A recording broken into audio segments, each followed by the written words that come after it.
ಕರ್ನಾಟಕದ 6.5 ಕೋಟಿ ಜನರಿಗೆ ಇವರು ಇಳಿಬೇಕು, ಇವ್ರ ಸರ್ಕಾರ ಹೋಗ್ಬೇಕು ಅನ್ನೋಂಥದ್ದು ಎಲ್ಲರ ಕೂಗು ಇದೆ.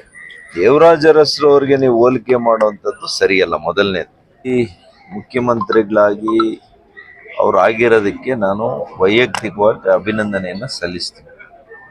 ಯಾಕೆಂತಂದರೆ ಇಷ್ಟು ಸುದೀರ್ಘವಾಗಿ ಬೇರೆ ಪಕ್ಷದಿಂದ ಇನ್ನೊಂದು ಪಕ್ಷಕ್ಕೆ ಬಂದು ಇಷ್ಟು ವರ್ಷಗಳ ಕಾಲ ಮುಖ್ಯಮಂತ್ರಿ ಆಗಿರುವಂಥದ್ದು ಅದು ಕಾಂಗ್ರೆಸ್ ಪಕ್ಷದಲ್ಲಿ ಒಂದು ಸಾಧನೆ ಅಂತಲೇ ಹೇಳ್ಬೋದು.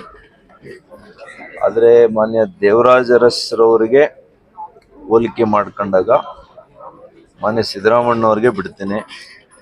ಅವರ ಆಡಳಿತದ ಪರಿ ಏನಿತ್ತು, ಇವರ ಆಡಳಿತದ ಪರಿ ಏನಿದೆ, ಯಾವ ರೀತಿ ಸರ್ಕಾರ ಅದು 2ನೇ ಸಲ 13ರಿಂದ 18 ಒಳ್ಳೆ ಆಡಳಿತ ಕೊಟ್ಟಿದ್ದಾರೆ, ನಾನು ನೋಡಿದ್ದೇನೆ.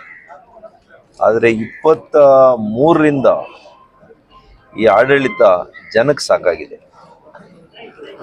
ಅವ್ರಿಗೆ ಆಡಳಿತ ಬೇಕಿದೆ, ಅವ್ರು ಇನ್ನೂ ಮುಖ್ಯಮಂತ್ರಿಗಳಾಗಿ ಇನ್ನೂ ಬಹುಶಃ ಇನ್ನೂ ಕೂಡ ಇರಬೇಕು ಅಂತ ಅವ್ರಿಗೆ ಆಸೆ ಇದೆ, ವೈಯಕ್ತಿಕ ಆಸೆ ಇದೆ. ಆದರೆ ಜನರಿಗೆ ಸಾಕಾಗಿದೆ. ಕರ್ನಾಟಕದ 6.5 ಕೋಟಿ ಜನರಿಗೆ ಇವರು ಇಳಿಬೇಕು, ಇವ್ರ ಸರ್ಕಾರ ಹೋಗ್ಬೇಕು ಅನ್ನೋಂಥದ್ದು ಎಲ್ಲರ ಕೂಗು ಇದೆ. ಅದೇ ದೇವರಾಜ ಅರಸ್ರವ್ರಿಗೆ ನೀವು ಹೋಲಿಕೆ ಮಾಡುವಂಥದ್ದು ಸರಿಯಲ್ಲ. ಮೊದಲನೇದು, ಅವ್ರು ತಂದಂಥ ರಿಫಾರ್ಮ್ಸ್ ಇದೆಯಲ್ಲ, ಸುಧಾರಣಾ ಕ್ರಮಗಳು, ಅದು ಇನ್ನೊಬ್ಬರಿಗೆ ನಾವು ಹೋಲಿಕೆ ಮಾಡೋಕ್ಕೆ ಸಾಧ್ಯ ಇಲ್ಲ. ಏನ್ರಿ, ಬಲ್ಲವರಿಂದ ಬಡವರಿಗೆ ಹಂಚಿದಂಥ ಜಮೀನು ಇಟ್ ಈಸ್ ಹ್ಯೂಮನ್ಲಿ ಇಂಪಾಸಿಬಲ್. ಈಗ ಅಂಥ ಕ್ರಮಗಳನ್ನೆಲ್ಲ ಅವ್ರು ತಗೊಂಡು 20 ಪಾಯಿಂಟ್ ಪ್ರೋಗ್ರಾಮ್ ಅತ್ಯಂತ ಯಶಸ್ವಿಯಾಗಿ ಅನುಷ್ಠಾನ ಮಾಡಿದಂಥ ಒಬ್ಬ ನಿಜವಾದಂಥ ಬದ್ಧತೆ ಇದ್ದಂಥ ಒಬ್ಬ ಹಿಂದುಳಿದ ನಾಯಕ ದೇವರಾಜ ಅರಸ್ ಅವರು. ಅವ್ರು ಯಾವಾಗಲೂ ಕೂಡ ಅಮರವಾಗಿರ್ತಾರೆ.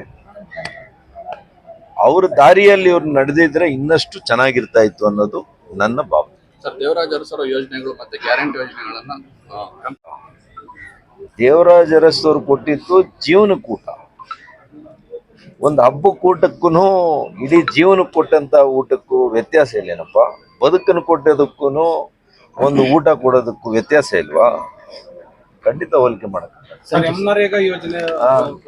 ಏಸಾಕೋಟೆ ಕಾರ್ ವಾಟರ್ ಪ್ಯೂರಿಫೈರ್ಸ್ ಅಂತ ಹೇಳ್ಬಿಟ್ಟು ಹೋಲ್ಸೇಲ್ ದರದಲ್ಲಿ ಚಿಕ್ಕಬಳ್ಳಾಪುರದಲ್ಲಿ ಪ್ರಪ್ರಥಮ ಬಾರಿಗೆ 5,500ಕ್ಕೆ ವಾಟರ್ ಪ್ಯೂರಿಫೈರ್ ಲಭ್ಯ ಇದೆ.